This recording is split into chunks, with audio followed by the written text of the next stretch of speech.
In my hands, I hold a bouquet of roses freshly picked this morning. Dewdrops still cling to the elegant pink petals with their reddish hue. In the quiet before opening time, I weave between the flowers, carefully arranging each stem. A small wind chime sways, letting in a fresh breeze. "Mom, we're running low on water," Lily calls softly from the back. My 8-year-old daughter always helps at the shop on her days off. It's Saturday. James, my husband, left early for work, but his expression was sterner than usual. He hadn't come home until late again last night. "Thank you, Lily. Mommy will top it up later," I say, gently patting her head. Lily gives a small nod and silently returns to tending the flowers. She never smiles in front of her father anymore. She just keeps her head down, tension written across her face.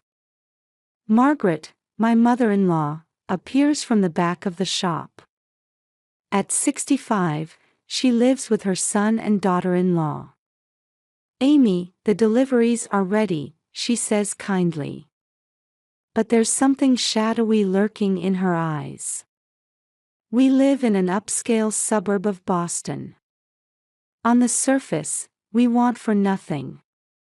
My husband earns over $800,000 a year as an executive at a major investment bank.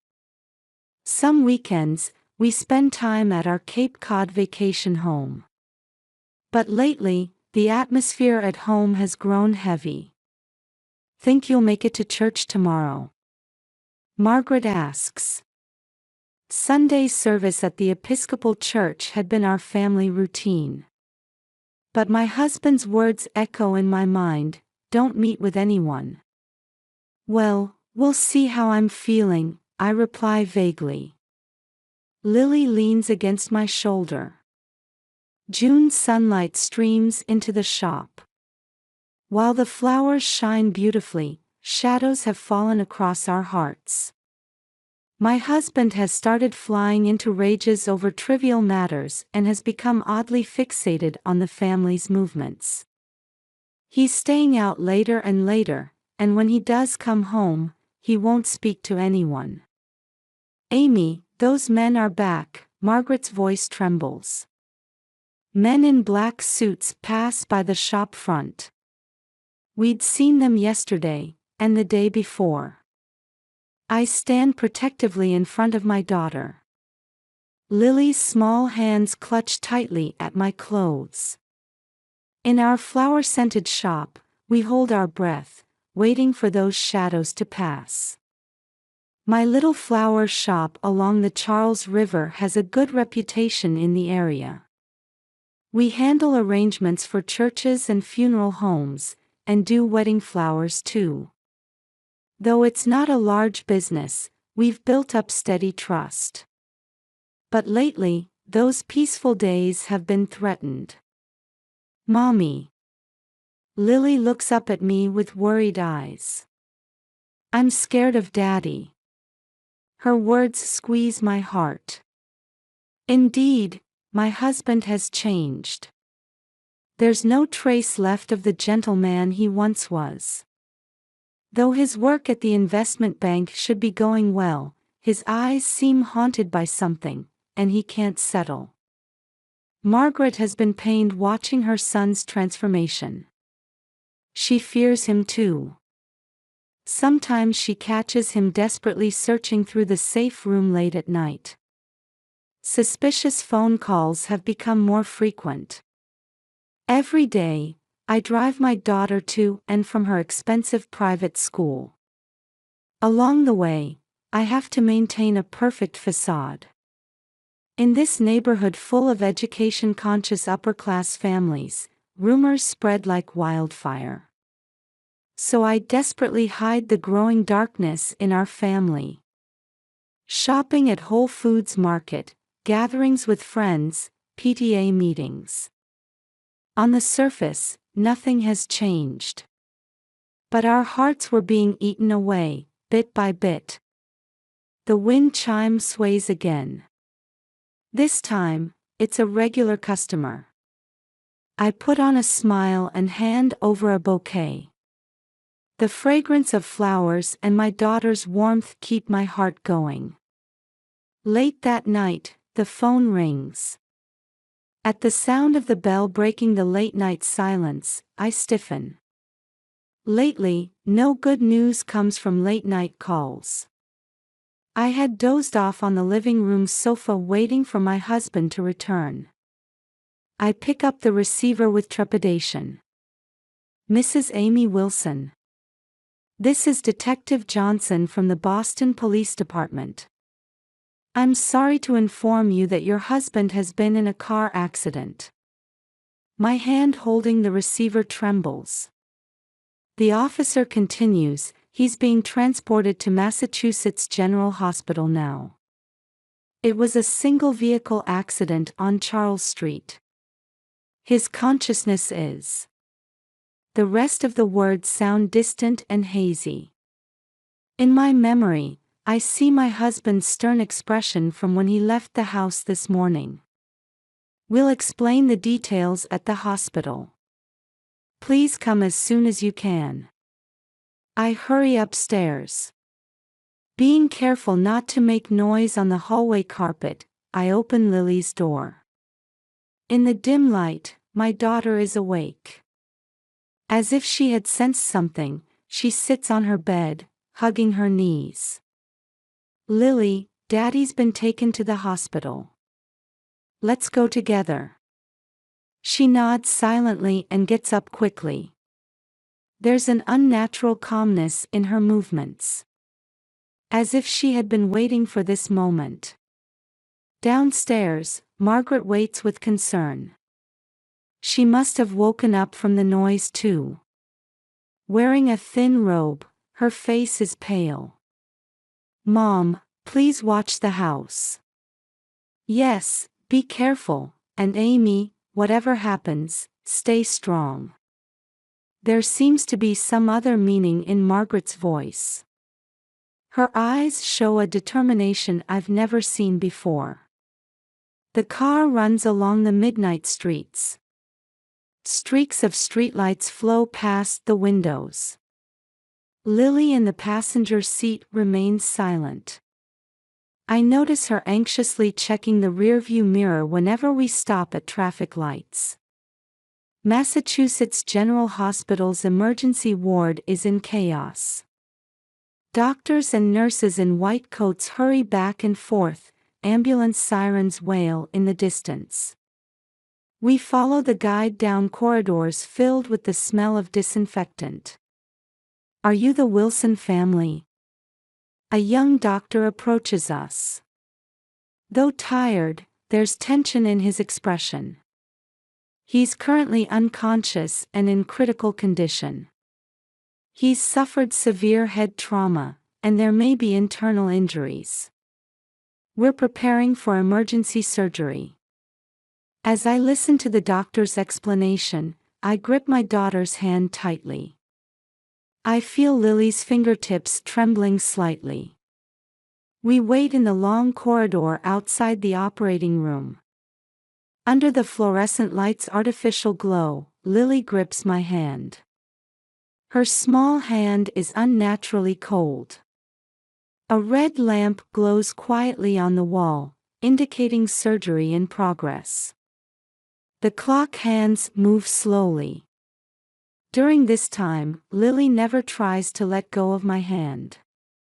It's as if she's afraid of being separated from me. Just before dawn, the surgery finally ends. We've managed to save his life, but he hasn't regained consciousness yet. There were multiple fractures and internal injuries, but fortunately nothing fatal. We'll keep him in the ICU for observation for now. As I listen to the doctor's explanation, I feel Lily's grip on my hand growing stronger. At that moment, I thought I saw something flash across my daughter's expression. Not relief, something else. In the ICU room, only the regular beeping of life support equipment could be heard. The green waveform on the monitor sways quietly, a testament to my husband's life. He lies in bed, surrounded by tubes and wires. His usually intimidating expression is gone, and he just looks like he's sleeping, pale-faced. The bandages covering his head and medical equipment attached all over tell of the accident's severity. That's when it happened. Lily's body suddenly starts shaking. When I look at my daughter in surprise, large tears are overflowing from her eyes. Are they tears of fear, or some other emotion? With a trembling voice, Lily whispers in my ear. "Mommy, we have to run. Once Daddy wakes up, it'll be too late." Those words send a chill down my spine. In my daughter's eyes, I see a fear I've never witnessed before. As if something she'd been suppressing for so long had suddenly burst forth. Those weren't the eyes of a young girl. They held a heavy truth that couldn't be put into words. I couldn't hide my shock. The scene before me suddenly looked different. My husband's accident, the quiet of the hospital room, and above all, my daughter's abnormal fear. Everything seemed to hint at some larger mystery. Outside the window, dawn's light was slowly beginning to color the sky. Lily. As I start to speak, footsteps from the nurse's station could be heard. Lily quickly presses herself against me as if hiding, still trembling. The gesture seems like a habitual response. Visiting hours are over. The nurse's gentle voice brings me back to reality. "Thank you. We'll be leaving now." As we leave the room, I take one last look at my husband. Surrounded by life support equipment, he looks like a different person. When did the gentle husband I once knew become such a terrifying presence? And my daughter's words keep echoing in my mind. "We have to run. Once Daddy wakes up, it'll be too late." The weight of those words slowly sinks into my heart. Only our footsteps echo in the quiet ICU corridor. My daughter's hand still firmly grips mine. The hospital waiting room was quiet like morning mist. Under dim fluorescent lights, plastic chairs stand in sterile rows. A faint smell of disinfectant lingers. Hours have passed since the accident, and while my body complains of fatigue, my mind is filled with strange tension. Lily curls up small beside me. Even as dawn breaks, my daughter's trembling hasn't completely subsided. Wrapped in a thin blanket, she looks like an injured bird. We decided to wait here until Margaret arrives. "Lily, can you tell me?" I speak gently. I thought perhaps now she could talk about the changes of these past few months. My daughter raises her face slightly, her gaze sweeping the area as if checking. That gesture shows ingrained vigilance. The waiting room is empty. The early morning hospital is still wrapped in silence. "Daddy." Lily's voice trembles slightly. "He was afraid we'd run away." My heart pounds at those words. In my daughter's eyes, I see an emotion I've never witnessed before, something like determination. "He watched us every day. Said if we told anyone about the money, the whole family would disappear." Lily's confession continues like darkness suddenly bursting forth after being contained for so long. What she saw after coming home from school, her father's suspicious behavior, sounds in the night. And the many changes in him that she had secretly observed. Daddy's computer, always full of things like codes, Lily whispers. But I started to learn bit by bit. The meaning of the numbers too. To think an 8-year-old girl carried such a burden. My heart felt crushed. Just then, the waiting room door opens and Margaret enters. Her face is pale, wearing an expression of someone who's made a decision. She clutches an old leather bag. "Amy, I need to tell you too." Margaret opens her heavy mouth. She says she noticed her son's changes about 6 months ago. His desperate searching through the safe room late at night. The numerous suspicious phone calls. His behavior like someone being pursued. At first I thought it was work stress, Margaret's voice trembles. But that day. It happened a month ago. Margaret, waking in the night, froze at the sound of her son's shouting from his study. From the leather bag, she takes out a photograph. She had secretly taken it of her son's study. "Don't tell anyone. If you value your lives." Since that night, the atmosphere in the house changed completely. Security cameras increased, and family outings were strictly limited. All bank accounts were placed under my husband's control. Margaret had witnessed her son's descent into madness firsthand. The numbers on the computer screen, I understood too, Margaret says quietly. They were the amounts of assets taken, and of people who disappeared. "But that's not all," Lily says in a thin voice. Her voice carries the fear she couldn't tell anyone until now. My daughter begins to tell of an incident one night. The night my husband's work associates came to the house. Hearing angry shouts and things breaking from the study, Lily fearfully went to look. Hidden in the dark hallway, she witnessed everything. "They've been silenced." Next is. Her father's voice was heard. The evidence, another man's voice.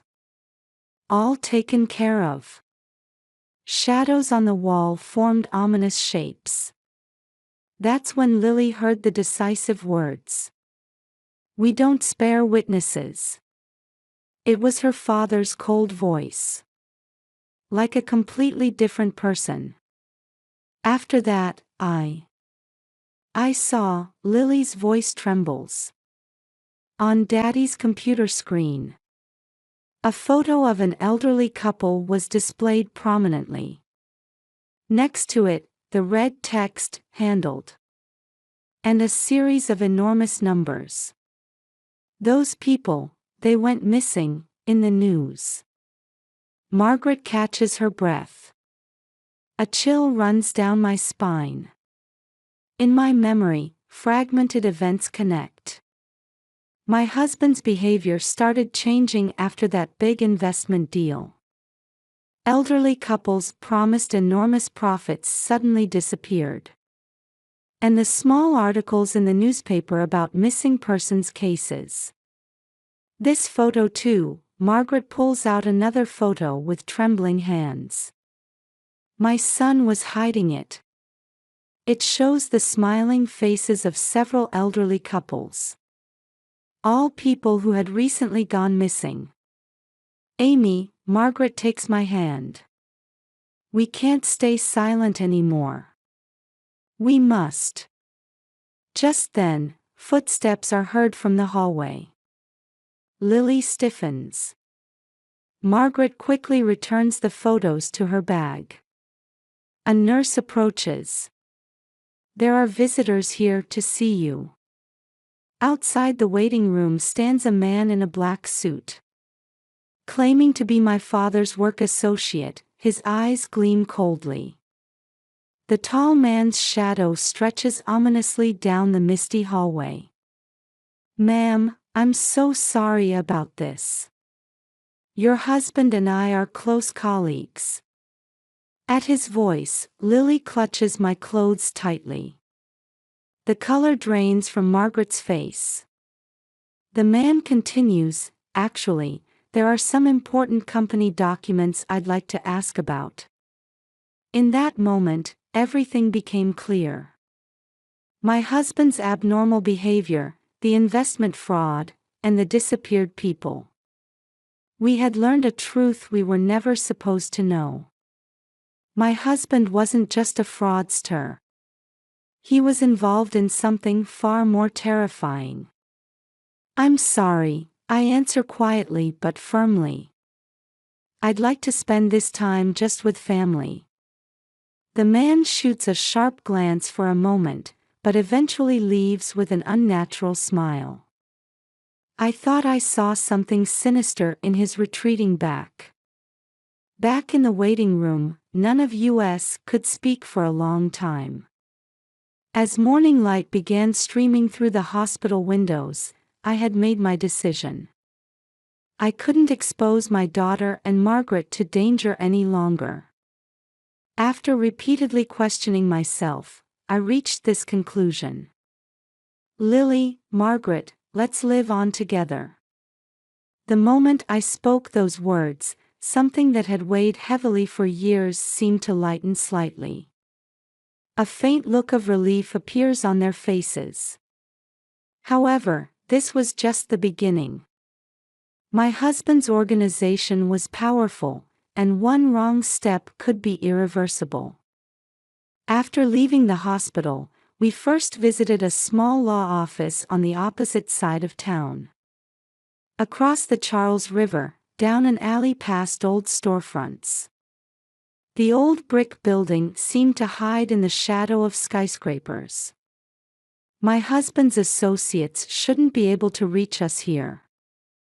Jane Walker, a female lawyer I had contacted by phone earlier to explain the situation, was waiting for us.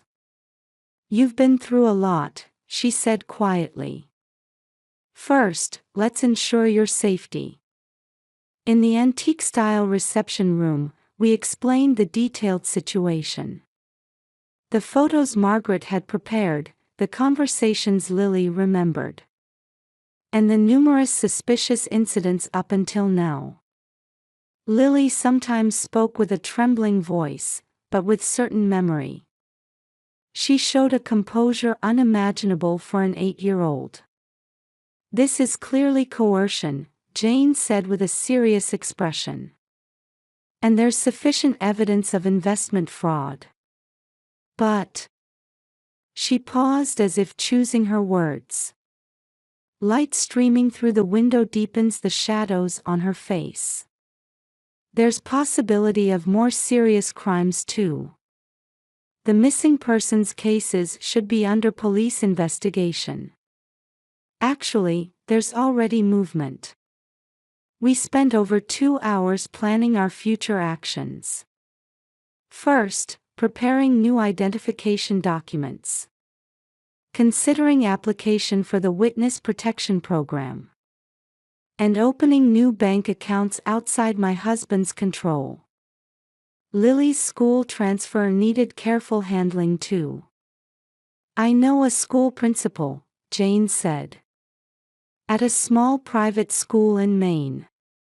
She'll understand the situation." "But the money?" I voiced my concern. My husband controlled all the flower shop's revenue.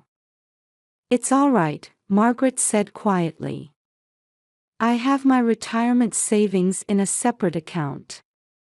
My son doesn't know about it." Her trembling hands take out a bank book. "This should last us for a while." Just then, Jane's cell phone rings. She answers and her expression changes. The air in the room instantly becomes tense. "The Crawfords are going to testify." Margaret and I exchange glances at that name. They were one of the elderly couples thought to be missing. They were the first major investors my husband had dealt with. They were taken into police protection 2 weeks ago. Apparently, they were being held at a facility in the Montana mountains. And now, they're prepared to testify about your husband's involvement. The room's atmosphere instantly fills with tension. Only the sound of an old fan breaks the silence. But that means... Margaret's voice trembles. My son's associates. Yes, things will change, Jane nods. Their testimony will accelerate the investigation. The FBI will likely get involved. But at the same time, the danger increases, Lily says in a small voice. Daddy's friends will become desperate. She was right. The Crawfords' appearance was a double-edged sword for us. While the police investigation would progress, it would also trigger my husband's organization into action. They would do anything to prevent new witnesses from coming forward. It's a race against time. Jane stands up. Let's hurry with preparations. I have a friend who works at a domestic violence hotline. Let's ask for her cooperation. That afternoon, we decided to move separately. Margaret to the bank, to transfer deposits and open new accounts. Me to arrange new accommodation. I needed to contact a real estate agent in Kennebunkport. And Lily to discuss school transfer with a trusted teacher. Be careful, we said to each other. Moving separately through the city was dangerous, but we were racing against time. In the evening, I received a call from the hospital. Ma'am, your husband's condition has stabilized. He may regain consciousness tomorrow. If possible. My hand holding the receiver trembled slightly. No time.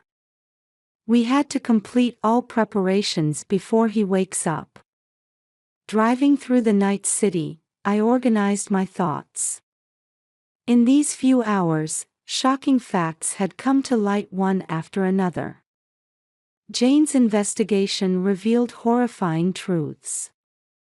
The number of victims exceeded 100. People who lost all their retirement assets. Elderly people who had their pension funds taken under the guise of investments.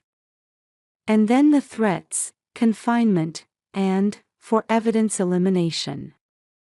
Just thinking about it sends chills down my spine. There are still people who haven't been found, Jane's words keep repeating in my head. When I returned to the hospital, visiting hours were almost over. Those men in black suits were in the hallway again. They smiled eerily when they saw me. In the ICU ward, I saw my husband for the last time. Surrounded by tubes, his condition was stable, and they said he would soon regain consciousness. The sleeping face of the man I once loved now looked like a stranger. Let's go. Lily's voice came from behind.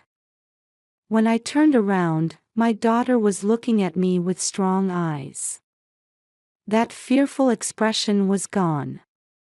Her eyes now shone with determination for a new future. Yes, I nodded. We're not coming back. As we left the hospital, a full moon shone in the sky. In the car heading to the hotel where Margaret waited, Lily showed a peaceful sleeping face for the first time in a long while. Moonlight through the car window gently illuminated her cheek. With tomorrow's dawn, we begin a new life. A new flower shop in a small coastal town in Maine. There, we'll reclaim our peaceful days. A life surrounded by the sound of waves and the fragrance of flowers. I gripped the steering wheel with determination. Under the moonlight, the car continued north. Behind us lay our past. And ahead, though uncertain, spread a future full of hope. A year has passed since then. My new flower shop stands on a small street in Kennebunkport, Maine. It's a modest shop with white walls and a blue door. The name Lily's Flowers was my daughter's idea. In the morning mist, I water the potted plants in front of the shop. The sound of waves carries on the sea breeze. "Mom, I'm ready," Lily calls from inside the shop. My daughter, now 9, has completely regained her bright expression. She's made many friends at her new school. On weekends, she invites friends over to bake cookies together. Every time I see my daughter smile, I'm convinced that decision was right. "Amy, today's deliveries are ready." Margaret appears carrying bouquets. She too is spending peaceful days. She participates in local volunteer activities and is active in the church reading group. Sometimes she gets lost in thought about her son, but that's becoming less frequent. Our new life is gradually taking shape. The shop is loved by the community and popular with tourists. Our flowers add color to Main Street with its antique shops. But the past hasn't completely disappeared. Sometimes the topic appears on TV news. Headlines reading, "Major investment fraud case, new developments." As the full scope of the case came to light, its scale exceeded imagination. Victims numbered over 100, with total damages reaching tens of millions of dollars. Elderly people who lost their retirement funds. Families robbed of their dreams. And those who never returned. My husband, no, ex-husband now, was arrested soon after regaining consciousness. FBI investigation led to his indictment as the mastermind of the investment fraud and suspect in multiple attempted murders. At the trial, witnesses appeared one after another.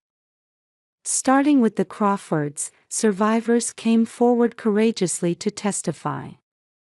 Margaret and I also submitted written testimony. Lily was exempted from testifying as she had already started a new life in a safe place. The sentence was 25 years in prison. He'll spend most of his life behind bars. Other organization members were arrested one after another. The men in black suits appeared on news being handcuffed. Each time, I felt chills run down my spine. Their evil hands had nearly reached us. Newspapers and TV reported this case as the investment fraud of the century targeting the elderly. But that was just the surface. Behind it lay a more horrific story. Threats, assault, and, for evidence elimination. The prosecutor's words still ring in my ears. But now, a new morning is beginning. Children pass by the shop on their way to school. Lily too walks to school, chatting happily with her new friends. They've made plans to go to the beach together this weekend. Margaret has started volunteering at a local senior center. She's also quietly involved in support activities for investment fraud victims. Her kindness gradually heals the hearts of wounded people. I participate in activities with the Victims' Families Association. At monthly gatherings, we talk with people who've had similar experiences. There are people there who have overcome grief and started new lives. "Mom, look." Lily points to a flower blooming in front of the shop. A pure white lily shines in the morning sun. "Beautiful," I smile. Flowers change with the seasons. But their beauty remains constant. We too will live through new seasons the same way. "Mommy, I'm happy today too. Lily says this and hugs me. Her words warm my heart. We certainly lost important things. But we managed to protect even more important things. Our family bonds and a future full of hope. The wind chime sounds in the shop. A new day was about to begin.